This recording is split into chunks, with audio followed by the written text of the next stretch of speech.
que acontece quando uma empresa como a Apple, que de fato molda tendências e dita o design do mercado de smartphones, permite que mudanças visuais em seu produto mais icônico vazem? Pois bem, é isso que está acontecendo recentemente com essas imagens, e hoje eu quero esclarecer de uma vez por todas o que você pode esperar do próximo iPhone 17 Pro. Esse vídeo não é só sobre design exterior do iPhone ou especificações técnicas dos componentes internos. É também, de certo modo, uma oportunidade para você refletir como a mídia e jornalistas especializados cultivam e manipulam as nossas expectativas.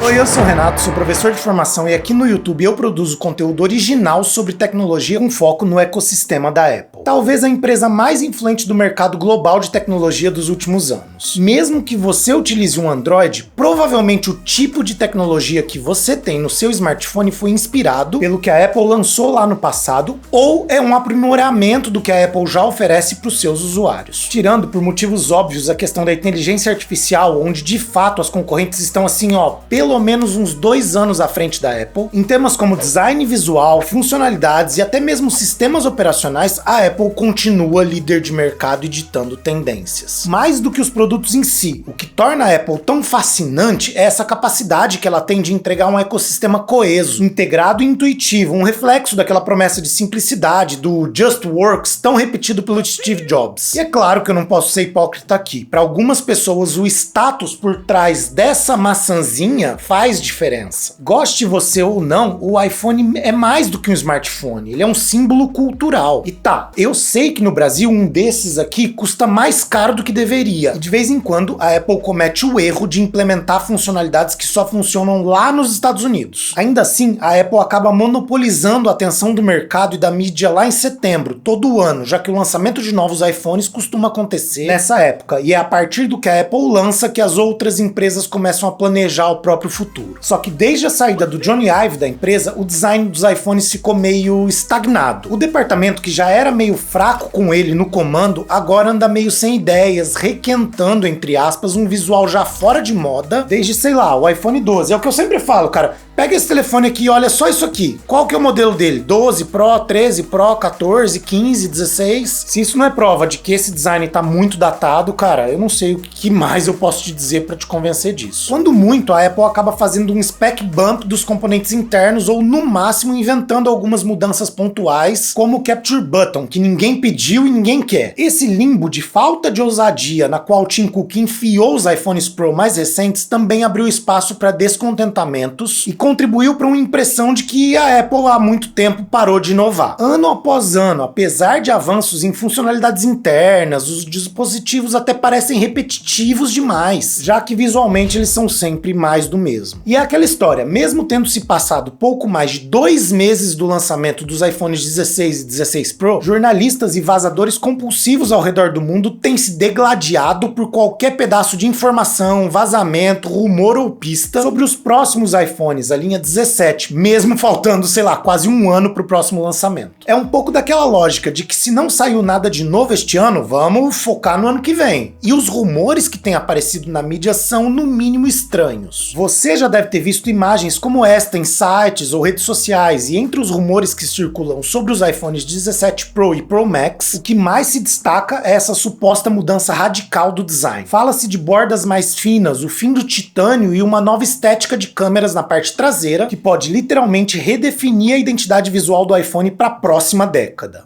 Mas quanto disso é verdade? O quanto do que vazou não é simplesmente a Apple fazendo pesquisa de mercado disfarçada? Para responder isso, antes eu preciso compartilhar uma história rápida. Eu lembro exatamente do dia que eu comprei o meu primeiro iPhone, um 4S. Eu tava saindo de um Samsung com alguma versão meio pré-histórica do Android, e aquele iPhone acabou se tornando não só uma compra, mas um evento na minha vida. Usar aquele aparelhinho era quase como segurar uma promessa de futuro nas mãos. Desde aquele dia, toda vez que eu comprava algo novo da Apple, essa sensação vinha se repetindo. Foi o mesmo sentimento quando eu abandonei o Apple Watch Series 3 direto para esse Apple Watch Ultra. Foi assim quando eu aposentei o meu MacBook Intel e comprei o MacBook Pro M3 Max, que tá aqui atrás. A Apple é muito boa de marketing e essa sensação, pelo menos para mim, que não troco de dispositivo todo ano, vinha se mantendo relativamente fiel. Foi esse sentimento que me inspirou a criar, por exemplo, este canal. Mas honestamente, você ainda sente essa mesma emoção quando um modelo novo é anunciado pela Apple? Já parou para pensar se a gente tá vivenciando algum salto em inovação ou só tá vendo uma empresa preguiçosa dando continuidade a uma ideia meio requentada. Por isso que justamente esses novos rumores são tão importantes. Eu ainda tenho a sensação de que esses boatos, renders, imagens são apenas a Apple entregando na mão de vazadores compulsivos informações de protótipos para fazer uma grande pesquisa de aceitação no mercado. Mas também não dá para ignorar que o que está vindo por aí pode literalmente mudar os rumos de todo um segmento.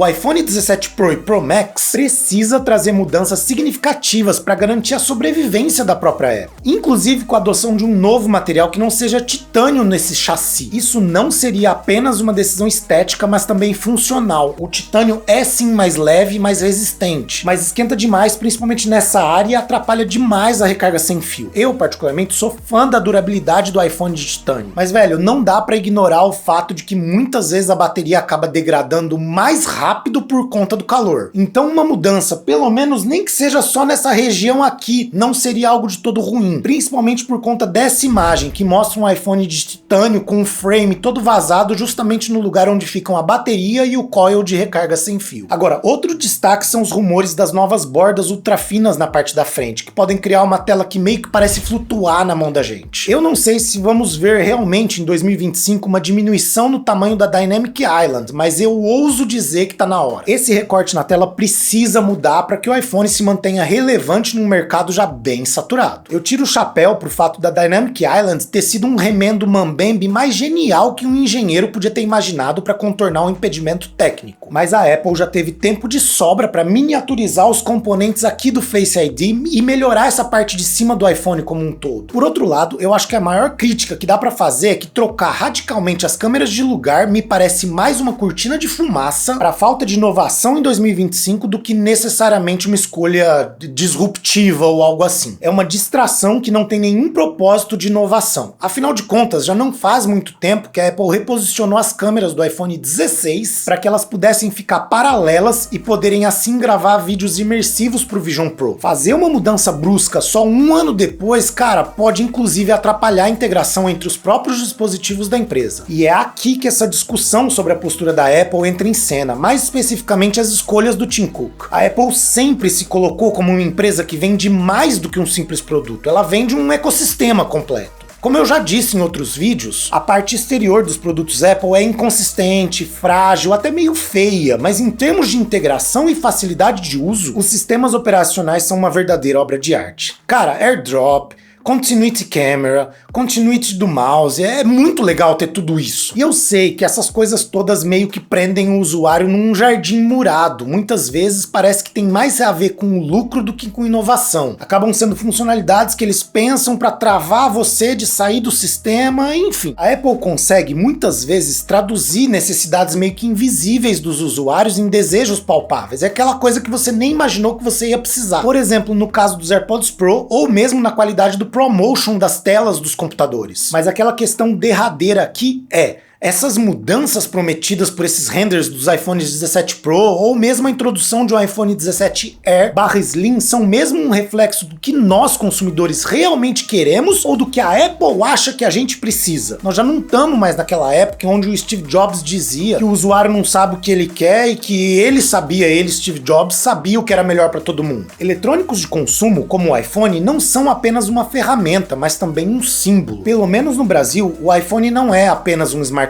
é uma autoafirmação de poder aquisitivo para algumas pessoas, e para muitos a realização de um sonho de consumo. Quando a Apple muda o design ou introduz um novo recurso, ela não está apenas oferecendo uma ferramenta melhor, ela está moldando comportamentos, influenciando estilos de vida, trazendo obsolescência percebida para os seus dispositivos mais antigos. Por isso é que discutir o futuro desses iPhones 17 Pro e Pro Max vai muito além desses detalhes técnicos de posição de câmera ou do design meio ultrapassado, é entender o visual desses dispositivos e como ele impacta na nossa percepção de inovação. A pergunta não é se o próximo iPhone vai ser assim melhor ou pior, mas como ou se ele vai definir o modo como nós, eu e você aqui, nos relacionamos com a tecnologia e por consequência uns com os outros. Agora, em outro ponto um pouco mais positivo, o iPhone 17 Pro precisa ser diferente do que já existe hoje. Um novo aparelho precisa ser mais leve, mais durável e mais alinhado às expectativas de inovação de um público que tá cada vez mais exigente. E além disso, se a Apple mantiver esse histórico de integração quase impecável entre hardware e software, eu pelo menos tenho certeza que nós vamos estar diante de um smartphone com uma experiência de uso excepcional, mesmo que a Apple Intelligence ainda seja uma baita vergonha alheia. Por último, aqui nessa avaliação, é impossível ignorar a questão do preço. Toda mudança traz consigo uma elevação no valor do iPhone. E no caso do Brasil, onde o custo de qualquer aparelho desses pode passar fácil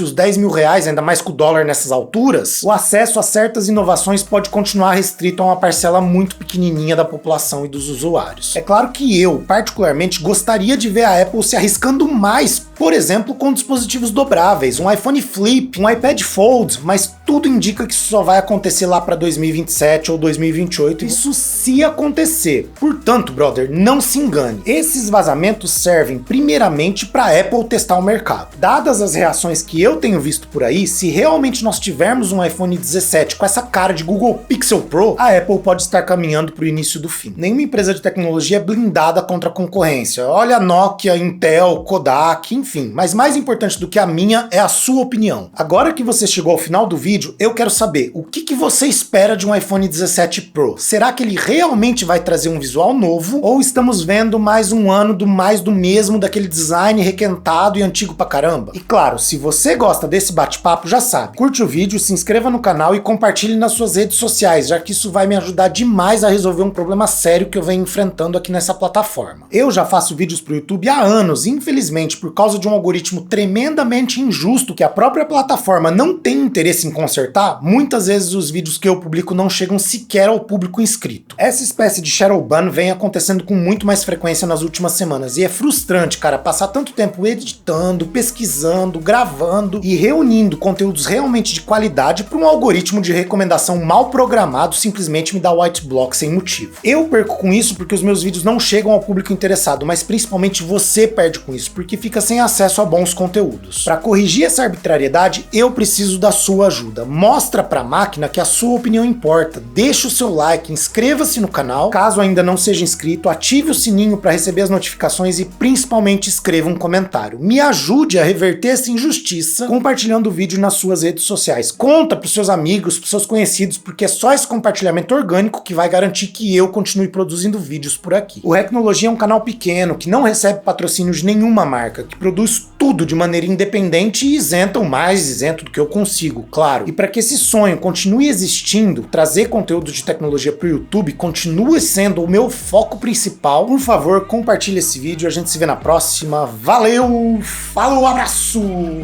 fui!